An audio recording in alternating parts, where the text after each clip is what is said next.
jauh sama Allah, dan Allah tidak pernah menjauhi kita. Jadi yang jauh itu kita, yang lupa arah pulang itu adalah hati kita. Maka Allah Subhanahu wa Ta'ala yang sangat dekat dengan kehidupan kita, bahkan lebih dekat dari urat leher kita, sudah menunggu berminggu-minggu, berbulan-bulan, bertahun-tahun untuk kita kembali menemuinya. Kita jauh melampaui batas. Ibarat aturan Allah itu seperti meja ini, meja nih aturan Allah. Terus kita mengerjakan sesuatu yang dilarang Allah, namanya melampaui batas, offside, masuk jurang, celaka kita. Nggak nunggu nanti di akhirat, di dunia ada babak belur. Di dunia kita dibuat habis. Agar apa? Agar kita kembali kepada Allah. Dan sekali lagi, Allah tidak pernah menzolimi hambanya. Apa yang kamu rasakan sekarang disebabkan oleh dirimu sendiri, disebabkan oleh tanganmu sendiri. Wahai hamba-hambaku yang sudah kelewat batas, bahkan dari ujung rambut sampai ujung kaki maksiat semuanya kepada Allah Subhanahu wa Ta'ala. Jangan kamu berputus asa dari rahmat Allah dengan kita menenggelamkan diri kita dalam kemaksiatan. Apa contoh kita berputus asa dari rahmat Allah? Kita mengakhiri hidup kita ngayat-ngayat tangan, ngantukkan kepala ke dinding. Itu kan kita menzolimi diri kita sendiri. Maka jangan pernah berputus asa dari rahmat Allah. Sejauh apapun kita melangkah, sejauh apapun kita offside, ingat ampunan Allah, kasih sayang Allah. Bahkan di sini kalimatnya mir rahmatillah, dari kasih sayang Allah, bukan min ghafirlah, bukan dari ampunan Allah, dari kasih sayang Allah. Artinya rahmat Allah, kasih sayang Allah jauh lebih besar dari kelakuan kita hari ini. Innallaha yaghfirudz dzunuba jami'a.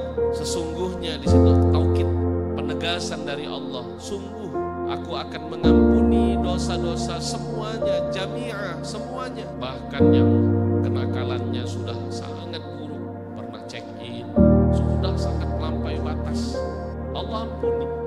Yang pernah bentak orang tua, Allah ampuni.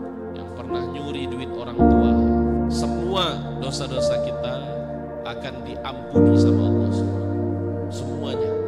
Maka jangan pernah berputus asa dari rahmat Allah. Allah ampuni semuanya. Yang pernah minum minuman keras, yang pernah mungkin judi online, yang pernah narkoba, sejelek apapun kelakuan kita, Allah akan ampuni semuanya.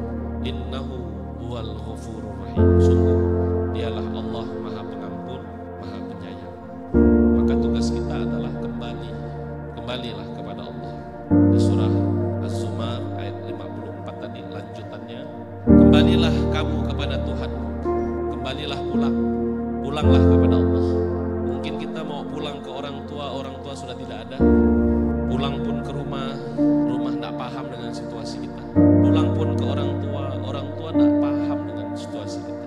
Maka pulanglah kepada Allah Subhanahu wa Ta'ala dan berserah dirilah kepadanya.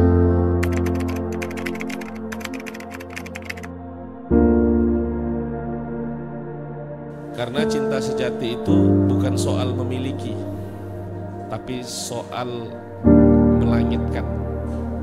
Apa yang dilangitkan ini adalah doa yang dipanjatkan. Masya Allah. Mungkin hari ini kita pernah suka sama orang, itu wajar ya. Yang tidak wajar itu sesama jenis, itu tidak wajar, itu tidak normal. Tapi kalau perasaan suka, yang laki-laki suka dengan perempuan, yang perempuan suka dengan laki-laki, mungkin hari ini dia belum halal, tapi bukan berarti tidak bisa kita doakan. Karena terkadang cinta terbaik adalah yang kita izinkan tumbuh dalam sujud, bukan chat tengah malam ya. Maka jangan rusak handphone kita hanya karena chatting-chattingan dengan yang bukan mahram. Yang sejatinya yang harus kita chat ini adalah Allah Subhanahu wa Ta'ala. surah Yusuf, surah ke-12 ayat 86. A'udzubillahi minasyaitonirrajim. Qala innama ashku bathi wa husni ilallah wa a'lamu minallah ma la ta'lamun. Nabi Yakub berdoa kepada Allah, ya Allah, hanya kepada Engkaulah aku mengadu, hanya kepada Engkaulah aku menceritakan kesedihanku. Aku mengetahui dari Allah apa yang tidak aku ketahui, yang tidak kamu ketahui. Maka curhatlah hanya kepada Allah Subhanahu wa ta'ala, karena jodoh, maut, rezeki, bahkan surga dan neraka sudah menjadi takdir Allah Subhanahu wa ta'ala. Bahkan sudah ditulis sebelum kita lahir ke dunia ini. Untuk apa kita repot-repot merusak handphone kita, mengechat orang-orang yang belum sepantas, rugi kuota gitu ya. Jangan sampai sebelum menikah belum halal chatnya lancar tuh. Setelah menikah chatnya cuma simpel, abang di mana bang, udah makan belum? Padahal kalau sudah halal, sudah menikah, habiskan tuh kuota untuk yang halal. Ini belum halal, habis kuota untuk dia, habis membiayai orang yang belum halal, habis duit hanya untuk yang belum halal. Ngapain? Infak Ustaz, sedekah. Apalagi dia ini anak yatim Ustaz, dia ini anak rantau bang, alah rugi. Ngapain kita menghabiskan uang sama orang yang jelas-jelas belum tentu menjadi halal kita. Justru nanti setelah menikah habiskan duit tuh untuk yang halal gitu. Kita punya istri yang laki-laki, kita punya suami nanti yang halal, itu yang kita perjuangkan. Maka dari sini kita belajar bagaimana selesaikanlah setiap permasalahan dalam doa.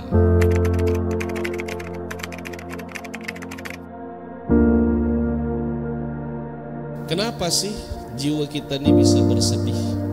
Pernah enggak kita ini sedih? Dulu tuh abang kalau sebelum ketemu Quran ya, sebelum mondok, karena orang tua abang pisah ketika usia abang kelas 2 SMA. Kelas 2 SMA semuanya berubah. Jadi dulu tuh bingung bagaimana mengaktualisasikan kesedihan nih. Biasanya bawa motor, nggak jelas pergi kemana gitu. Udahlah sedih, tak ada duit lagi. Jadi biasanya tuh dulu kan bawa motor dari Kota Baru sampai ke Spadio, putar balik lagi gitu. Abang pernah tuh kayak gitu tuh.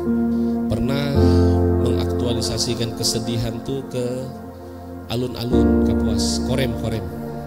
Sore-sore nengok sungai. Ya betul ngambang tuh. Oh sampah. Tiba-tiba kena kotoran burung gitu. Dulu masih bisa ramai ya dulu ya Korem tuh. Alun-alun penjual. Sekarang kan dah ketat. Nah, bagaimana? Kenapa sih jiwa kita sedih? Pertama, karena ekspektasi tidak sesuai dengan realita. Apa yang kita inginkan tidak terjadi. Apa yang kita harapkan tidak terlaksana. Mau jadi sesuatu tapi gagal.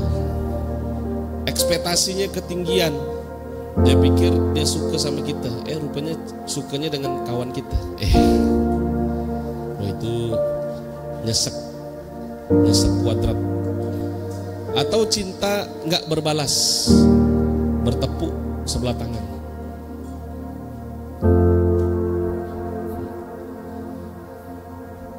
Atau kita sering membandingkan diri kita sama orang lain. Kayaknya banyak yang ketiga lah. Apalagi kalau sudah scroll TikTok, scroll Instagram, enak ya dia punya bisa gini, dia bisa gini, dia bisa gini. Kita selalu membandingkan diri kita dengan orang lain. Saya akan bahagia kalau saya punya HP baru. Saya akan bahagia kalau selalu kebahagiaannya itu bersyarat. Pernahkah kita mencoba untuk berbahagia tanpa syarat? Saya akan bahagia walaupun HP saya seperti ini, saya terbahagia. Saya akan bahagia walaupun keadaan orang tua saya seperti ini, suasana rumah sekarang seperti ini. Apalagi sih yang buat kita sedih? Yang kedua, karena kesepian. Pernah enggak kita merasa kosong, sepi di tengah keramaian? Nah, abang suka kayak gitu tuh. Bahkan sampai hari ini. Jadi dulu waktu mondok disuruh nulis biodata, hal yang sangat tidak disenangi. Ya tadi, sepi di tengah keramaian. Ramai orang cakap, tawa sana, tapi hati ini kosong. Kayak ada yang kurang gitu. Yang ketiga, karena dosa yang belum diselesaikan. Terjebak dalam lingkaran dosa. Itu tidak bisa dipungkiri. Kita dilahirkan oleh Allah secara fitrah dalam keadaan suci, bersih. Ya harapannya juga demikian. Selama hidup hingga kita dipanggil sama Allah Subhanahu wa taala. Maka ketika kita terjebak dalam kemaksiatan dan kita kayak tidak bisa keluar dari itu, padahal kita punya uang, kita punya sesuatu yang memenuhi dunia kita, rumah, bisa nonton, bisa senang-senang setiap hari, tapi tetap galau, ada yang kosong. Tadi ada jangkar yang belum dilepas, yakni jangkar kemaksiatan. Hati gelisah karena banyak beban yang belum ditaubatkan. Boleh dilis satu-satu, dosa saya ini apa ya? 1 ini, 2 ini, 3 ini, 4 ini. Tahu kan mana yang benar, mana yang salah, mana yang boleh, mana yang tidak boleh, mana yang haram, mana yang halal. Dan yang terakhir, apa sih yang membuat kita galau, yang membuat kita sedih? Yang keempat atau yang terakhir, karena kita nih lupa kepada Allah Subhanahu wa taala. Di surah Ar-Ra'd, di surah ke-13 ayat 28, ala bizikrillahi tatmainnul qulub. Ingatlah, hanya dengan mengingat Allah hati kita akan menjadi tentram, menjadi tenang. Mungkin ada sholat yang dilalaikan, mungkin ada Quran yang pernah kita hafal, kita tinggalkan. Ada kebiasaan baik yang dulu pernah kita lakukan, kita tinggalkan. Kita sering bantu orang tua, sekarang malah melawan orang tua. Itu pasti tak enak gitu. Hati itu tak enak.